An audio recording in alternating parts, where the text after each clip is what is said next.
여러분 안녕하세요. 실과 시간입니다. 지난 시간에 이어서 큰 5단원, 가정생활과 생활안전 계속 해볼게요. 지난 시간에는 작은 소단원 4번, 안전한 옷차림을 공부를 했죠. 이번 시간부터는 작은 소단원 5번, 생활안전사고의 예방을 공부하도록 하겠습니다. 실과책은 96쪽과 97쪽을 펴주세요. 네, 단원 이름이 생활안전사고의 예방이라고 되어 있어요. 여러분, 안전사고가 무엇인지 알고 계신가요? 평소에 많이 들어보셨을 것 같은데요. 네, 잘 말해주셨어요. 선생님과 함께 그 뜻을 찾아보도록 하겠습니다. 안전사고란 위험이 발생할 수 있는 장소에서 안전교육의 미비, 안전수칙 위반, 부주의 등으로 발생하는 사람 또는 재산 피해를 주는 사고를 말합니다. 여러분 뒤집어서 생각해 볼까요?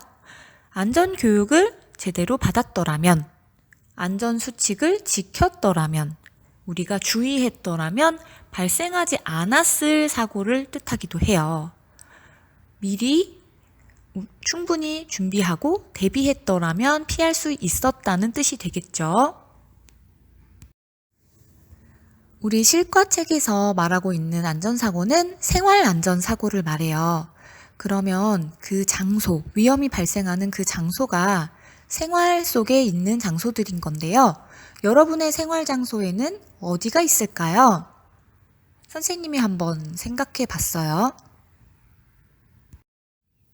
우선은 집, 학교, 대표적이죠? 그리고 학원 다니시면 학원, 수영 같은 운동을 다니시면 운동시설, 그리고 우리가 이동을 할 때 교통시설 사용하고요.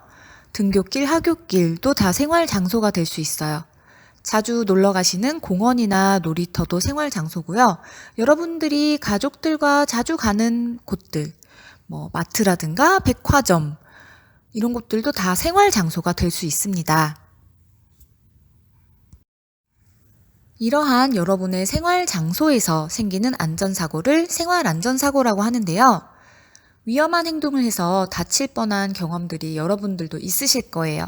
어떤 경험들이 흔하게 발생하는지 선생님이 행정안전부 국민안전방송 안전한TV라는 채널에서 캡처를 해봤어요. 여러분들도 혹시 비슷한 경험이 있는지 생각하면서 영상을 보도록 하겠습니다. 가족들과 함께 캠핑을 하러 갔다가 텐트 줄에 걸려 넘어져서 크게 다친 적이 있어요. 정말 큰일 날 뻔했어요. 놀이기구를 타다가 핸드폰을 떨어뜨렸거든요. 제가 그걸 주우려고 내려오다가 넘어져서 발목을 삐었어요. 놀이터에서 친구들과 놀다가 크게 다친 적이 있어요. 안전한 곳인데도 제가 장난을 심하게 쳐서 그런 것 같아요. 어린이 놀이터 사고 유형을 보면 추락, 충돌, 넘어짐, 미끄러짐, 얽매임 순으로 많이 나타나고 있습니다. 저는 엘리베이터에 갇힌 적이 있어요. 정말 무서웠어요. 어떻게 해야 할지 몰라 당황스러웠어요. 저는 에스컬레이터에 무거운 가방을 가지고 탔다가 사고가 났습니다. 엘리베이터를 탈 걸 그랬습니다. 10년간 승강기 사고 추이를 보면 한 해 평균 9명이 사망하고 80명이 크게 다쳤습니다. 주의가 필요합니다. 저는 버스를 타고 이동하다가 버스 교통사고를 당한 적이 있습니다. 다행히 손잡이를 잡고 있었어요. 저는 학원차 사이로 잽싸게 뛰어가다가 차가 오는 것을 보지 못하고 교통사고를 당한 적이 있어요. 저는 핸드폰을 보면서 걸어가다가 차가 오는 것을 보지 못해서 교통사고가 났어요. 영상을 잘 보았나요? 요즘 선생님이 더빙하는 거 재미 들려서 영상을 자꾸 만들게 되네요. 우선 생활안전사고의 예방 방법을 교과서에서 하나씩 살펴보도록 하겠습니다. 여러분 96쪽에 그림을 같이 봐주세요. 여러분이 주로 생활하고 계시는 집에서 예방하는 방법이에요. 현관에서 넘어지지 않도록 평소에 신발장 정리, 신발을 잘 정리를 해 두셔야겠죠. 신발 밟고 넘어지는 경우도 있으니까요. 또 가스레인지 같은 가열기구가 있죠, 집에는. 가스레인지 쓰시는 집도 있고 인덕션 쓰시는 집도 있을 거예요. 어쨌든 그런 가열 또는 조리기구를 사용할 때는 여러분이 혼자 하지 마시고 부모님의 도움을 받는 것이 안전합니다. 세 번째로는 콘센트에 먼지가 쌓이지 않도록 자주 먼지를 제거를 해주셔야 돼요. 화재의 위험이 있거든요. 그리고 콘센트에 너무 많은 플러그를 문어발식으로 연결하지 않도록 주의해야겠습니다. 비가 오는 날 사람이 많은 곳에서 우산을 펴거나 접을 때도 특히 조심하셔야 돼요. 지나가는 사람에게 위험한 행동이 될 수 있습니다. 여러분 음악 듣는 거 참 좋아하시죠? 하지만 횡단보도나 차가 많은 곳을 다닐 때에는 이어폰을 절대 사용하지 마세요. 왜냐하면 우리가 소리를 듣고 상황을 인지할 수가 있는데요. 음악을 듣느라 주변 상황에 대한 인지 능력이 떨어지게 되거든요. 그래서 갑자기 나타나는 차나 자전거, 오토바이 이런 것에 대응하기가 어려워요. 그래서 이어폰은 착용하지 않습니다. 그림의 상황은 우리가 단체로 현장학습을 갈 때라고 보시면 돼요. 현장학습 갈 때 이동하는 버스에는 안전벨트가 있죠. 그래서 버스를 탈 때 바로 안전벨트를 매시고 이동할 때 장난치면 안 되겠습니다. 또 그 안에 서서 돌아다니는 거 절대 안 되죠. 갑자기 급정지했을 때 우리가 내 몸을 지탱할 수가 없는 상황이 될 수 있거든요. 그리고 시내버스를 탔을 때는 안전벨트가 없죠. 그럴 때에는 우리가 붙잡을 수 있는 안전봉이나 의자 같은 곳이 있어요. 거기를 잡고서 타야 합니다. 앉을 수 있다면 제일 좋고요. 그리고 박물관이나 공연장 등에 들어갔을 때, 또 영화관을 갔을 때도 마찬가지예요. 우리가 평소에 비상구를 미리미리 확인하는 습관을 들여야 합니다. 비상구가 가장 빨리 또 효율적으로 탈출할 수 있는 장소거든요. 그래서 비상구를 미리미리 확인하는 습관을 가져주세요.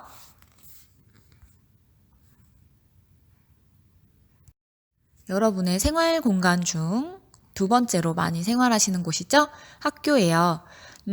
지금은 학교에 안 오시지만 학교에 오신다면 다음과 같은 내용을 꼭 지켜주셔야겠죠? 교실이나 계단에서 뛰지 않으셔야 돼요. 왜냐면 뛴 나도 다칠 수 있지만 나로 인해서 다른 친구도 다칠 수가 있거든요. 또 두 번째, 이거 선생님 정말 신경이 많이 쓰이는 부분. 창가에 자꾸 창문 밖으로 몸을 내미는 친구들이 있어요.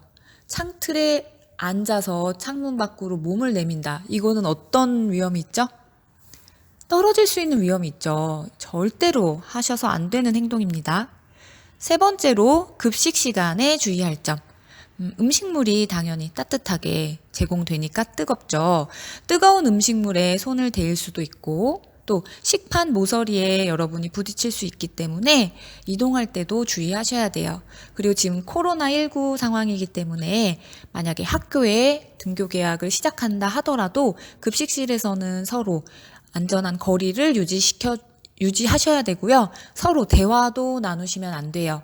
그리고 음식물을 다 먹고 이동하실 때에도 2m 정도, 2m가 힘들다면 1m보다 좀 멀리 간격을 유지해서 이동을 하셔야 합니다. 네, 이런 것들이 우리 생활 안전 사고를 예방시켜 주니까 조심해야겠죠. 과학 시간이나 실과 시간 같은 경우 우리가 실습을 하게 되죠. 이런 상황에서 첫 번째, 선생님의 허락과 지시에 따라서 실험 실습을 하셔야 합니다. 그래야 안전하게 할 수가 있어요. 두 번째, 실험을 할 때에는 실험복과 보안경 같은 안전 장비를 착용해야 합니다. 지난 시간에 강조했던 내용이죠. 세 번째, 실험 실습 도구로 장난을 치면 안 됩니다. 너무 잘 알고 계실 것 같아요. 큰일 나요. 실험 도구로 장난치다가. 자, 네 번째, 과학실 실습실에 있는 물건을 함부로 만지거나 맛보지 않습니다. 이것이 음식이라 하더라도 함부로 드시면 안 돼요. 과학실에서 소금이나 설탕 같은 것을 도구로 많이 사용을 하는데 거기에 있는 것을 먹으면 안 되는 거예요. 위험하죠? 냄새를 맡을 때도 바람을 일으켜서 냄새를 맡는 등 우리가 과학 시간에 많이 안전 수칙을 배웠죠. 실제로 여러분이 실천하려는 의지가 중요합니다.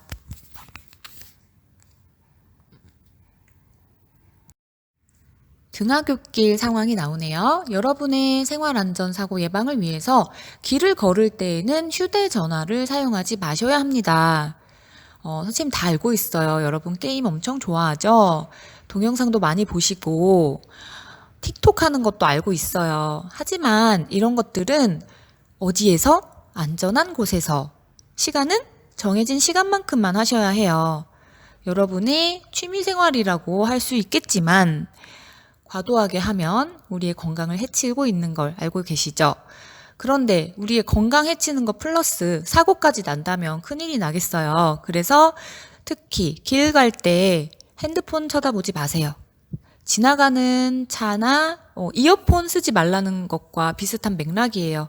주변 상황을 인지하기가 어려워지거든요. 그래서 길을 걸을 때 특히 주의해 주시면 좋겠습니다. 네, 지금까지 확인한 내용들은 생활안전사고의 예방 방법이었어요. 그럼 일단 사고가 나버리면 우리는 어떻게 대처해야 할까요? 네, 사고가 발생한 즉시 부모님이나 선생님 또는 주변 어른 좋아요. 즉시 어른에게 알리고 만약에 어른이 안 보인다 그러면 119에 신고를 해 주셔야 돼요. 다친 사람이 내가 아닐 경우도 있죠. 다른 사람을 봤을 때 함부로 만져서는 안 돼요. 예를 들어서 빙판길에 넘어져 계시는 할머니 분을 봤어요. 여러분이 함부로 부축을 하다가, 물론 부축을 주시면 그 마음은 참 고마워요. 함부로 부축을 하다가 오히려 더 뼈에 손상이 가는 수도 있거든요. 그건 하나의 예예요. 여러분이 다친 사람을 함부로 만져서 더 나빠질 수도 있기 때문에 우리가 119에 신고를 하고 기다리는 것이 더 현명한 방법이 되겠습니다. 자, 그러면 여러분들이 공부를 잘했는지 확인해 보도록 하겠습니다. 빈칸에서 큰 소리로 답을 해주세요. 첫 번째, 가정생활 안전사고 예방 문제. 현관에서 넘어지지 않도록 무엇을 정리한다? 딩동댕, 신발이에요. 가스레인지와 같은 이것은 부모님과 사용한다. 기억 안 나요? 기억나요? 안 나요? 네, 가열기구, 조리기구 다 좋았어요. 세 번째, 이것에는 먼지가 쌓이지 않아야 한다. 콘센트였죠. 네 번째, 콘센트에 많은 이것을 연결하지 않기. 잘했어요. 플러그를 연결하지 않아야 합니다.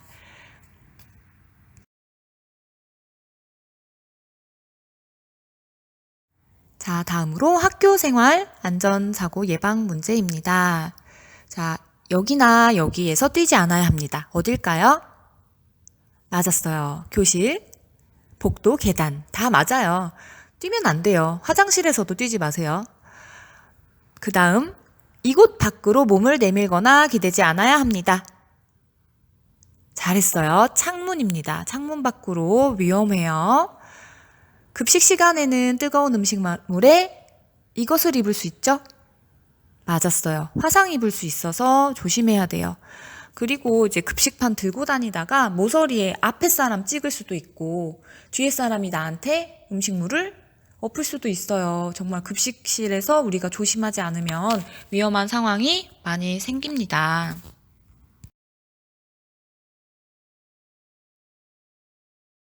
마지막으로 등하굣길 안전사고 예방 문제입니다. 여기 또는 차가 많은 곳에서는 이것을 사용하지 않습니다.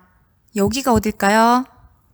맞아요. 횡단보도, 그리고 차가 많은 곳에서 이어폰 사용하지 않기.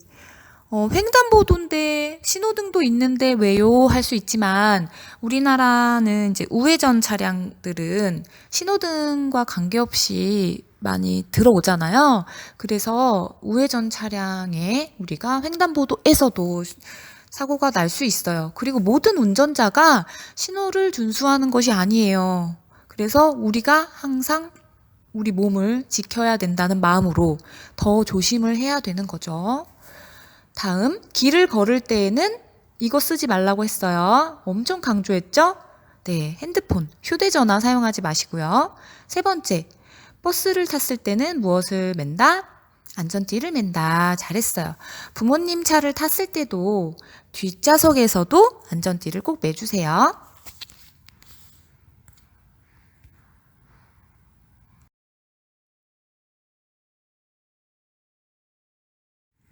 선생님이 위험한 행동을 하여 다칠 뻔했던 경험을 영상으로 제작했던 부분 기억나시죠? 그것의 출처, 안전한 TV를 링크를 달아줄 거예요. 거기 보면 생애 주기별 안전교육과 관련된 동영상들이 많이 있어요. 그럼 여러분이 각 상황별로 어떻게 했을 때 안전한 행동이 될 수 있을지 꼭 시청을 해주세요. 다음 시간에는요.